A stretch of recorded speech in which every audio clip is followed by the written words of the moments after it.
தேவசேனாதிபதியான முருகப்பெருமானின் சேனைகள் 7 கடல் பொங்கினார் போல் ஆர்த்து எழுந்தன. சேனைகளின் எதிரே கிரௌஞ்சமலை குறுக்கிட்டது. அம்மலையை கண்டதும் அமரர்கள் அஞ்சினர். சேனா வீரர்கள் துந்துபி, திமிலம், ஆனகம், கோமுகம், காலகம், கொம்பு போன்ற வாத்தியங்களின் முழக்கம் கடல் அலைகளுக்கு மேல் பெருமுழக்கமிட்டன. இங்கனம் கணங்களும் ரதகஜதுரக பதாதிகள் சென்றதால் ஏற்பட்ட புழுதி மண்டலம் சூரிய மண்டலத்தையே மூடியது எனலாம். இத்தருணத்தில் பிரம்மரிஷி நாரதர் வந்தார். தேரில் எழுந்தருளி வரும் முருகப்பெருமானை நமஸ்கரித்து தமது மகதி வாத்தியத்தை இசைத்து துதி செய்தார். முருகப்பெருமான் மனமகிழ்ந்து, நாரதரே, எதிரில் காணும் கிரௌஞ்சமலை பற்றி விவரங்களை கூறுவீர் என கேட்டார். அதற்கு நாரதர், சூரபன்மனின் உறவினனான கிரௌஞ்சன் தான் மலையாக காண்பவன். மாய வித்தைகள் பல கற்றவன். தேவர்களையும் தவ சிரேஷ்டர்களையும் துயரப்படுத்துவதில் வல்லவன். இவன் பக்கத்தில் சூரபன்மனின் சகோதரனான தாரகன் என்பவனின் இருப்பிடத்தை காணலாம். தாரகன் மனித உடலும் யானை தலையும் கொண்ட மாயாவி. அவன் மகா பாவி. மாயாபுரியை அரசு புரியும் துன்மார்கன். இவன் திருமாலுடன் போர் புரிந்து அவரது சுதர்சன சக்கரத்தை கைப்பற்றி மார்பிலே பதக்கமாக கொண்டவன். அவனையும் அவனது மாயாபுரியையும் அழித்துவிட்டால் சூரபன்மனை வெல்வது சுலபம் என்று கூறினார். முருகப்பெருமான் முகம் மலர, பிரம்மபுத்திரரே, உமது யுக்திக்கு ஏற்ப யாம் முதலில் தாரகனை வெல்வோம் என்று பதிலுரைத்து வீரவாகு தேவரை அழைத்தார். வீரவாகு, வீறு கொண்டு எழுவாய். பராக்கிரமசாலிகளான நமது படைகளில் பாதி பேருடன் போருக்கு புறப்படுவாய். 54 படை தலைவர்களையும் 108 கணாதியர்களையும் அழைத்து கொண்டு புறப்படு. வெற்றி வாகை சுடிவா. மாயாபுரி பட்டணத்தை மண்ணோடு மண்ணாக்குவாய். கிரௌஞ்சமலை நிர்மூலமாக்கி தரைமட்டமாக்குவாய். அந்த மாயாவிகளின் படைக்கு அஞ்சாதே. நீ முன்னே புறப்படு, யாம் பின்னே வருவோம் என்றார். வீரவாகு தேவருடன் புறப்பட்ட சேனா வீரர்கள் அச்சமின்றி மகிழ்ச்சி பொங்க குகை விட்டு புறப்பட்ட கொடும் புடி போல் பகை வெட்டி சாய்க்க வாள் எடுத்து வேல் எடுத்து தீப்பொறி பறக்க புறப்பட்டனர். தாரகாசுரன் பகைவர்களின் கர்ஜனை கேட்டு சகல அஸ்திர சஸ்திரங்கள் நிறைத்து வைத்திருக்கும் தனது ரதத்தில் அமர்ந்து 4 வகை படை சூழ போருக்கு புறப்பட்டான்.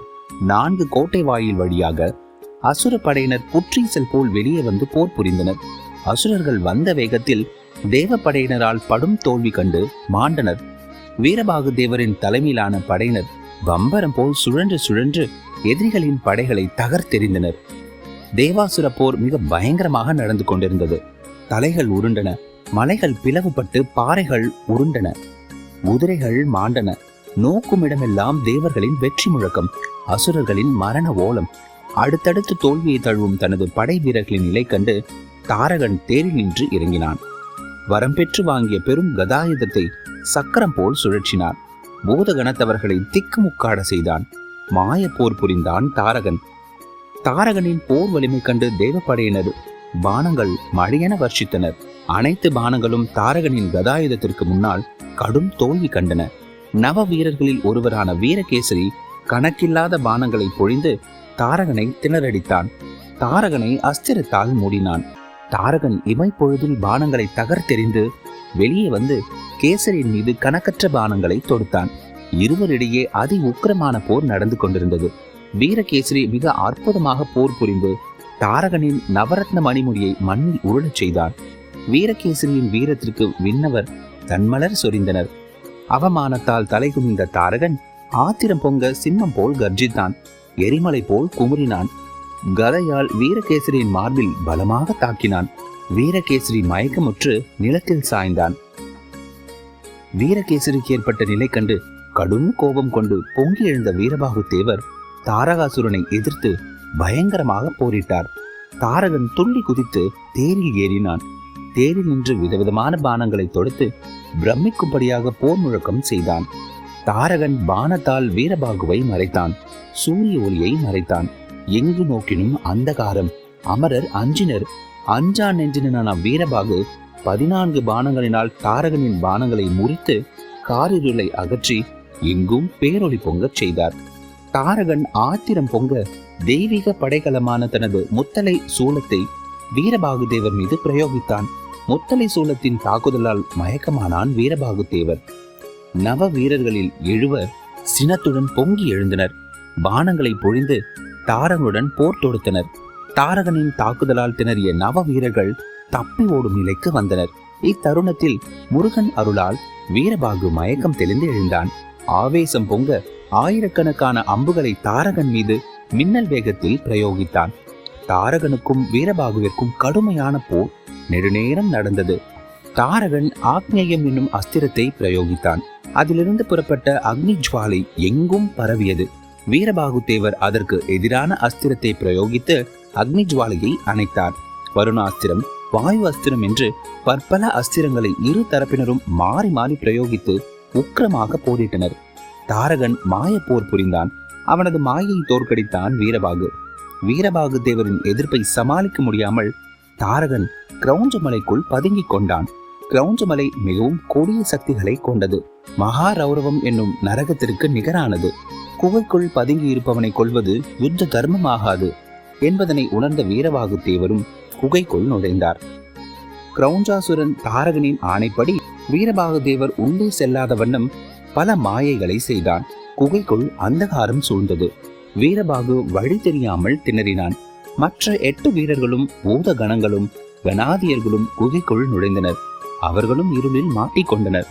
தாரகாசுரன் வெளியே வந்தான். வெளியே எஞ்சியிருந்த தேவசேனையரை வன்மையாக தாக்கி திணறடித்தான். இவற்றையெல்லாம் கண்ட நாரதர் நேராக முருகப்பெருமானிடம் சென்றார். தாரகனால் ஏற்பட்டுள்ள சூழ்நிலையை பற்றி சொன்னார். நாரதரின் மொழிகளை கேட்ட முருகன், நாரதரே, இனிமேல் உங்களுக்கும் தேவர்களுக்கும் கவலை வேண்டாம். யாம் களம் புகுவோம். தாரகனை போரிலே வெற்றி கொள்வோம். கிரௌஞ்சமலையின் மாயையை சிதைப்போம். வீரர்களை காத்தருள்வோம் என்று திருவாய் மலர்ந்தார். வாயு தேவனிடம் தேரை செலுத்தும்படி ஆணையிட்டார்.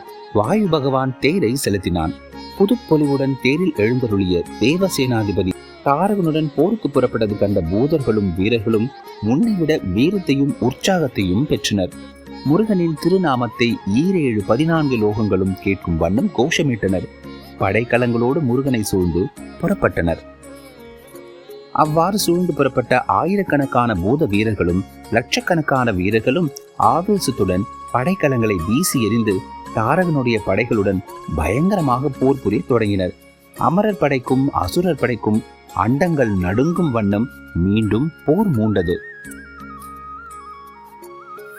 அசுரர் படைகள் அமரர் படைகளின் படைக்கலங்களால் வன்மையாக முறியடிக்கப்பட்டு நாலா பக்கமும் சிதறடிக்கப்பட்டன. சிவகுமாரனின் சேனைகள் விண்ணை முட்ட வெற்றி முழக்கம் செய்தன. கந்தன் அருளால் களம் கண்ட தேவ வீரர்களும் வெற்றி மேல் வெற்றி கிடைத்தது. அசுரப்படைகள் அடியோடு அழிந்தொழிந்து போவதைக் கண்ட தாரகன் கடும் சினம் கொண்டான். எதிரிகளின் சேனைகளை பார்த்தான். கடல் வெள்ளம் போல் பொங்கி எழுந்த அமர சேலைகளின் நடுவே சிவகுமாரன் ஜோதி பிழம்பாய் தேரில் நிற்பதை கண்டான். முழுமதி போன்ற 6 திருமுகங்களும் அருள் சுரக்கும் 12 விழிகளும் 12 படைக்கலங்களை தாங்க பெற்ற திருக்கரங்களும் அழகிய தண்டை சிலம்பணிந்த திருவடி கமலங்களும் பெற்று அருள் வடிவாக தேரின் மீது எழுந்தருளி நிற்கும் முருகனின் திருக்கோலத்தை கண்ட மாத்திரத்திலேயே தாரகன் பெற்றிருந்த மாயாசக்திகள் அனைத்தையும் இழந்தான். இவன் கற்பனைக்கும் எட்டாத முழுமுதற் பரம்பொருள் என்பதில் சற்றும் ஐயமில்லை. என் மீது இவ்பாலகன் எதற்காக போர் புரிவதற்கு வந்தான் என தனக்குள் எண்ணி நின்றான். அன்பு வடிவமான ஆறுமுக பெருமான் முன்னால் அகந்தையின் உருவமாக நின்று கொண்டிருந்த தாரகன் ஆணவத்தோடு பேசத் தொடங்கினான். நாரணனுக்கும் நான்முகனுக்கும் வெள்ளை வாரணனுக்கும் எனக்கும் தானே விரோதம். ஆனால் எனக்கு வரம் பல தந்தருடைய சிவபெருமானுடைய போர் எழுவதற்கு காரணம் ஏதுமில்லையே. எது கருதி பாலகனான நீ என்னோடு போர் புரிவதற்கு வந்து நிற்கிறாய் என்று கேட்டான் தாரகன். அரக்கனின் மொழி கேட்ட ஆறுமுக பெருமான், தாரகாசுரா, அருந்தவத்தினால் பெருதற்கரிய வரங்களை பெற்ற நீயும் உன் சகோதரர்களும் நல்வினை செய்யாமல் வானவர்களுக்கு தீவினை பல புரிகிறீர்கள். தவசிகளை துன்புறுத்துகிறீர்கள். எம் தந்தையின் வரம் பெற்ற வரம்பற்ற கொடுமைகளை செய்கின்றீர். உங்களால் தர்மம் தாழ்ந்தது, அதர்மம் மேலோங்கியது. ஆதலால் அக்கிரமத்தின் உருவங்களான உங்களுக்கு நீதியை உணர்த்தி உங்கள் அகந்தையை அழித்து புண்ணிய புருஷர்களான அமரர்களுக்கு அருள் புரிமாறு எம்பெருமான் எமக்கு ஆணையிட்டு அருளியுள்ளார் என்று வீரவாசகம் சொன்னார். இவ்வாறு தேவசேனாதிபதி திருவாய் மலர்ந்து அருளியதும் சற்றும் பணிவின்றி தாரகன் ஆணவத்துடன் முருகனை பார்த்து ஏளனமாக நகைத்தான். பாலகா, நீ நினைப்பது போல் அத்தனை சுலபத்தில் என்னை வெல்ல இயலாது. திருமாலின் ஆழிப்படையை செம்பொன் பதக்கமாக அணிய பெற்றவன். என்னை எதிர்த்தவர்கள் எவருமே வென்றதில்லை. எத்தனை படை திரண்டு வந்தாலும் அத்தனையும் என் வீரத்திற்கு முன்னால் துகள்பட்டு ஒழியும். உனது படைத்தலைவர்களும் வீரர்களும் எனது மாயைக்கு தப்ப முடியாமல் கிரௌஞ்சமலையில் அடைப்பட்டுள்ளார்கள். என் மீது படையெடுத்த சிவகணத்தவர்களை ஸ்திதர ஓடச் செய்திருக்கிறேன். இத்தகைய எனது வல்லமையை உணர்ந்தும் வீணாக போர் தொடுத்து துன்பத்திற்கு ஆளாக வேண்டாம். நிம்மதியாக உன் தந்தையாகிய சிவபெருமானிடம் செல்வாயாக. தாரகனின் இத்தகைய தகாத வார்த்தைகளை கேட்ட முருகப்பெருமான், எமது வேற்படை உனது மாயை படைக்கு அஞ்சாது. மாயையின் உருவமான கிரௌஞ்ச மலையையும் உன்னையும் கொன்று அம்மலையில் அடைத்து வைக்கப்பட்ட எமது வீரர்களையும் மீட்டுக் கொண்டு வரும் என்று வீரத்துடன் பதில் உரைத்தார். வேலவனின் வீர உரைகள் விவேகமற்றவனின் புத்திக்கு புலப்படவில்லை. அவன் அறிவிழந்தான். ஆறுமுக பரம்பொருளை வெல்ல கருதி வில்லில் நான் ஏற்றினான். முருகப்பெருமான் வில்லை எடுத்து வளைத்தார். எம்பெருமான் வில்லை வளைத்த பொழுது எழுந்த ஒளியில் ஆயிரக்கணக்கான அசுரப்படையினர் அஞ்சி நடுங்கி அலறி ஓடினர். அது கண்டு தாரகன் சற்று நடுங்கினான். ஐயனின் வீரத்திற்கு முன்னால் அவனது படைகள் நொறுங்கின.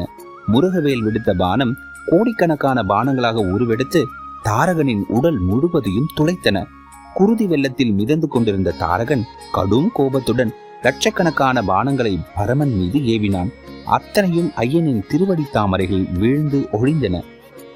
சிவகுமாரன் 2 பானங்களால் தாரகனின் தும்பிகையையும் தந்தத்தையும் 2 கூறாக்கினார். தாரகன் மறுபடியும் கணைகளை தொடுத்தான். அக்கணைகள் வேலவனின் தேரில் பறந்து கொண்டிருந்த கொடியை அருந்திடச் செய்தது. கந்தவேல் 8 கணைகளை தொடுத்தார். தாரகனின் தேரை உடைத்தார். தேர் குதிரைகளை அழித்தார். அடுத்தடுத்து 1000 கணைகளை விடுத்தார். தாரகனின் நெற்றியை துளைத்தார். ரத்தம் வெள்ளம் போல் பெருக தாரகன் தேர் நின்று சுருண்டு கீழே விழுந்து மயக்கமுற்றான். தாரகனின் தோல்வி நிலையை கண்ட தேவ வீரர்கள் ஆனந்தம் பொங்க படைக்கலங்கள் பலவற்றை தொடுத்து முன்போல் உற்சாகத்துடன் போர் புரிய தொடங்கினர். வேலவன் அன்பு மழை பொழிந்து அசுரப்படையை துகள்படச் செய்தார். இரத்தக்கடலில் அத்தனை படைகளும் மூழ்கின. அசுரப்படையினர் தலை தெறிக்க தப்பி ஓடி ஒளிந்தனர். சற்று நேரத்தில் மயக்கம் தெளிந்தெழுந்த தாரகன் சுற்றுமுற்றும் பார்த்தான். படை இழந்து, முடியிழந்து, தவ வலிமை இழந்து தனிமரமாய் நிற்பதை எண்ணி திகைத்தான். தேவ அஸ்திரங்களை ஒன்றன் பின் ஒன்றாக விடுத்து முருகப்பெருமானோடு போர் தொடுக்க தொடங்கினான். தாரகனின் வில்லிலிருந்து புறப்பட்ட நாரண அஸ்திரம், பிரம்மாஸ்திரம் முதலின முருகப்பெருமானை ஒன்றும் செய்யாது அஞ்சி ஒதுங்கி அவரது திருவடிகளில் தஞ்சமடைந்தன. இறுதியாக தாரகன் சிவபெருமானை மனதில் தியானித்தான். பாசுபாதாஸ்திரத்தை தொடுத்தான். பாசுபாதாஸ்திரம் சிவபெருமானின் சக்தியால் பூதங்களையும் பாம்புகளையும் சூலங்களையும் அக்னியையும் உண்டாக்கியது. அவை ஊழிக்காலத்து கொடிய அனல் போல் பாய்ந்து புறப்பட்டன. கந்த கடவுள் சர்வலோக ரட்சிகனான பிரணவமூர்த்தியை மனதிலே தியானித்தார். பாசுபாதாஸ்திரத்தை ஒரு திருக்கரம் நீட்டி பற்றினார்.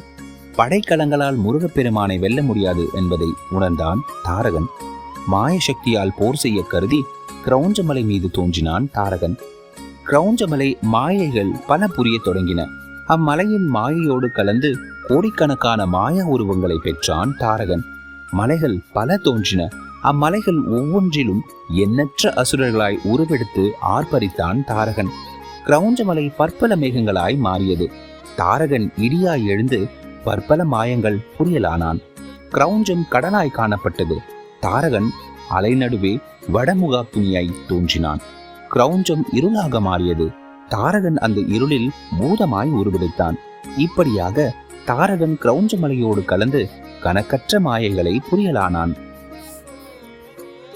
எம்பெருமான் தாரகனை சம்ஹாரம் செய்ய திருவுள்ளம் கொண்டார். முருகப்பெருமான் தமது திருக்கரத்தில் இருந்த வேலாயுதத்தை எடுத்து சிவநாமத்தை தியானித்தார்.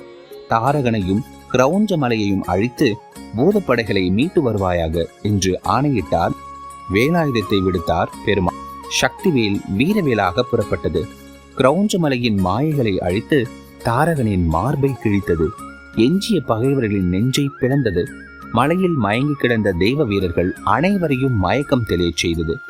தேவ வீரர்கள் முன்னை விட வன்மை பெற்று எழுந்தனர். வீரவேல் ஆகாய கங்கையில் தோய்ந்து சாந்தமாய் சுந்தர கடவுளின் சிங்கார திருக்கரத்தில் வந்து சேர்ந்தது. திருவேலின் திருவருளால் மயக்கம் தெளிந்தெழுந்த வீரபாகு தேவர் முதலிய வீரர்கள் முருகப்பெருமானின் திருவடியை பணிந்து துதித்து நின்றனர்.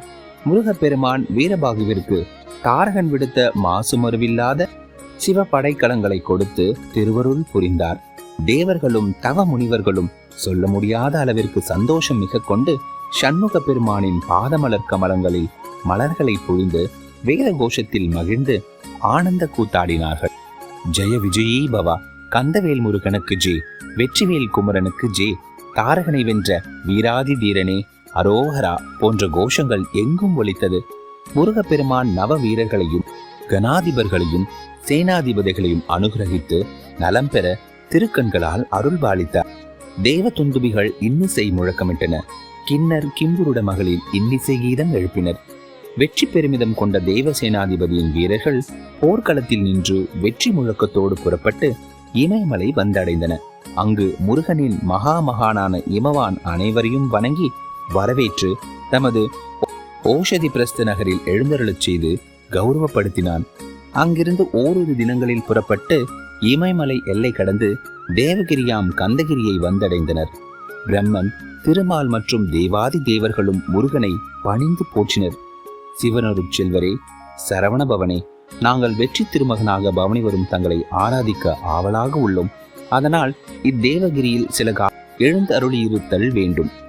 தேவாதி தேவர்களின் வேண்டுதலை ஏற்றுக்கொண்டார் ஏறுமையில் ஏறி விளையாடும் ஆறுமுக பெருமான். அக்கணமே அவ்விடத்திற்கு தேவதச்சன் மயன் வரவழைக்கப்பட்டான். தேவேந்திரனின் ஆணைக்கு ஏற்ப தேவகிரியில் பிரமிக்க வைக்கும் வண்ணம் பிரம்மாண்டமான ரத்னமணி மாளிகையை கூட கோபுர மாட மாளிகையுடன் அதி அற்புதமாக அரைகண நேரத்தில் கட்டி முடித்து அனைவருடைய பாராட்டுதல்களையும் பெற்றான். திருமால், நான்முகன் மற்றும் தேவாதி தேவர்களும் முனிவர்களும் சேனா வீரர்களும் தேவகிரி மாளிகையில் தங்கினர். முருகப்பெருமான் ரதத்தில் நின்று இறங்கினார். வீரபாகு கைகளில் தாங்கி நின்ற பொற்பாதுகையில் முருகன் திருப்பாதம் பணிந்து மாளிகைக்குள் சென்றார். சப்த ரிஷிகள் வேத பாராயணங்களை முழங்கினர். வாத்திய கோஷம் விண்ணை முட்டியது. நவரத்ன கற்கள் பதித்த அழகுமிகும் வேலைப்பாடுகளோடு கூடிய பொன் வண்ண சிம்மாசனத்தில் கோடி சூரிய பிரகாசம் பொங்க தேவாதி தேவன் முருகப்பெருமான் எழுந்தருளி முருகப்பெருமானை கங்கை நீராட்டி பாலாபிஷேகம் செய்து அர்க்கியம், பாத்தியம், ஆசமணியம் முதலான உபசாரங்களால் அர்ச்சித்து ஆனந்தித்தனர். முருகப்பெருமான் தேவகிரியின் அழகு தோற்றத்தில் அகமகிழ்ந்து தேவகிரியாம் கந்தகிரியில் நிரந்தரமாக எழுந்தருளி அனைவரையும் காத்தருள திருவுள்ளம் கொண்டார். தாரகன் மாண்ட செய்தி கேட்டு அவனுடைய பட்ட மகரிஷியார் சௌரி மற்றும் பல மனைவியரும் துக்கத்தால் துவண்டனர். போர்க்களம் வந்து கணவன் பூத உடல் மீது உருண்டு புரண்டு அழுது புலம்பினர். அவனது மனைவியர் உடன்கட்டை ஏறினர். தாரகன் மைந்தன் அசுரேந்திரன் பெற்றோர்களுக்கு செய்ய வேண்டிய ஈமக்கடன்களை செய்தான். அசுரேந்திரன் வீரமகேந்திரபுரியை அரசாலும் தனது பெரிய தந்தையான சூரபன்மனிடம் சென்றான். தனது தந்தையார் முருகப்பெருமானால் போர்க்களத்தில் மாண்ட செய்தியை பற்றி சொன்னான். ஆரம்பத்தில் சூரபன்மன் அவனது வார்த்தைகளை நம்ப மறுத்தான். அசுரேந்திரன் ஏதோ பிதற்றுகின்றான் என்று ஏளனம் செய்தான். அதற்கு அசுரேந்திரன், பெரிய தந்தையை, நமது வம்சத்தையே அழித்து விட்டான் ஆறுமுகன். நடந்த போரில் மாண்ட அசுரர்கள் பல கோடி. எனது பெற்றோர்களின் ஈமக்கடனை முடித்துவிட்டுத்தான் வருகிறேன். இது சத்தியம். நடந்து முடிந்த தேவாசுர யுத்தத்தில் நம் குலம் அழிந்ததை நோக்கும் போது பால்மனம் மாறா பாலகன் நம் வம்சத்திற்கு விரோதியாக முளைத்துள்ளான் என்பதனை மறுக்க முடியாது. இனிமேல் யாருக்கு எந்த நேரம் என்ன நடக்குமோ என்று நமக்கு வரம் கொடுத்த அந்த ஈசனுக்குத்தான் வெளிச்சம். புதல்வனின் பேச்சை கேட்டு நிலை தளர்ந்து போன சூரபன்மன் நிலை தடுமாறி சிம்மாசத்தில் நின்று உருண்டு கீழே விழுந்தான். அவன் குடை தாழ்ந்தது, செங்கோல் சிதைந்தது, மகுடம் மண்ணில் உருண்டது. உருண்டு வீழ்ந்தவன் பலவாறு புலம்பி அழுதான். சூரபன்மனின் இளைய சகோதரன் அவ்விடத்திற்கு வந்து அண்ணனுக்கு ஆறுதல் பல சொன்னான். அவனும் தாரகன் மாண்ட துக்கம் தாழாமல் துடித்தான், துவண்டான், துயரம் கொண்டான். சூரபன்மனின் கோபத்தால் பொங்கி எழுந்தான். சேனா வீரர்களோடு போர் தொடுத்து பரந்தாமன் புதல்வனை பழிவாங்குவேன் என்று சிங்கமென கர்ஜித்தான். சூரபன்மன் தனது சாரதியை விழித்து, அம்புகள் நிறைத்து தேரை எடுத்து வா, இந்த வினாடியே களம் இறங்கி விரோதியை வீழ்த்துவேன் என்று ஆவேசத்தோடு சூளுரைத்தான். போர் முழக்கம் செய்தான். அது சமயம் சூரபன்மன் அவையினுள்ள மந்திர ஆலோசனையில் வல்லவனும் மதியோகியும் அறநெறி அறிந்தவனும் யுத்த நெறி தெரிந்தவனுமாக அமோகன் சூரபன்மனுக்கு அறிவுரை நல்கினான். அரசே, ஆத்திரப்பட்டு போர் என்று பிரகடனம் செய்யாதீர். நடந்தவற்றை ஆராய்ந்து ஒரு முடிவு எடுப்போம். முதலில் நமது ஒற்றர்களில் சிலரை அனுப்பி எதிரிகளின் படை பலத்தையும் யுத்த ஏற்பாடுகளையும் பற்றியும் வேவு பார்த்து வருவோம். பிறகு போர் என்று பரணி எழுப்பலாம் என்று அறிவுரை பகர்ந்தான். அமோகன் ஆலோசனையை உளமாற ஏற்றுக்கொண்டான் சூரபன்மன். அக்கணமே ஒற்றர்களுக்கு கட்டளையிட்டான். ஒற்றர்கள் வேவு பார்க்க புறப்பட்டனர்.